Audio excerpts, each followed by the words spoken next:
नियमशास्त्र आणि भविष्यवाद्यांची शिकवण काय आहे हे येशू ख्रिस्तानी मत्तय याचं पुस्तक याचा 7वा अध्याय आणि वचन 12 सांगितलेलं आहे.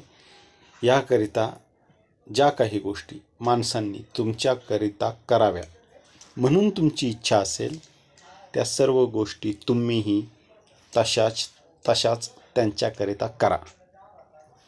पुढे लिहिलेलं आहे, कारण नियमशास्त्र व भविष्यवादी यांचे शिकवणे हेच आहे. आणि याच्यावरती लिहिलेलं आहे सुवर्ण नियम, इंग्लिशमध्ये गोल्डन रूल. आणि गोल्डन रूल हाच आहे की जे काही आपण अपेक्षा करतो की त्यांनी आपल्यासाठी करावं, ह्या गोष्टी आपल्यासाठी माझ्यासाठी कराव्यात, ह्या गोष्टी त्याने माझ्यासाठी कराव्यात, किंवा त्याने माझ्याशी असं वागावं, त्याने माझ्याशी तसं वागावं, त्या गोष्टी आपण त्यांच्यासाठी केल्या पाहिजेत. आणि हाच सुवर्ण नियम आहे, गोल्डन रूल आहे. आणि हीच शिकवण नियमशास्त्र देते आणि भविष्यवाद्यांनी दिली.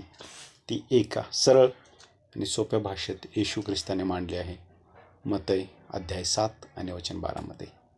आणि मला असं वाटतं हे जर आपण फॉलो केलं, ह्याप्रमाणे जर आपण ह्या नियमाप्रमाणे जर वागलो, सुवर्ण नियमाप्रमाणे जर वागलो, तर आपल्या कित्येक गोष्टी ह्या चांगल्या होतील.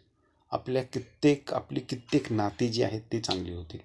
आपल्या कित्येक जे प्रश्न आहेत, जे वादविवाद आहेत, ते मिटून जातील आणि ते खूप चांगलं होईल. आणि ही किती चांगली गोष्ट आहे. आणि ही मला असं वाटतं खूप मोठी आशीर्वादाची गोष्ट येशू ख्रिस्ताने याच्यामध्ये सांगितलेली. हा नियम आशीर्वादानं भरलेला नियम आहे, जेव्हा आपण याचं पालन करू. धन्यवाद.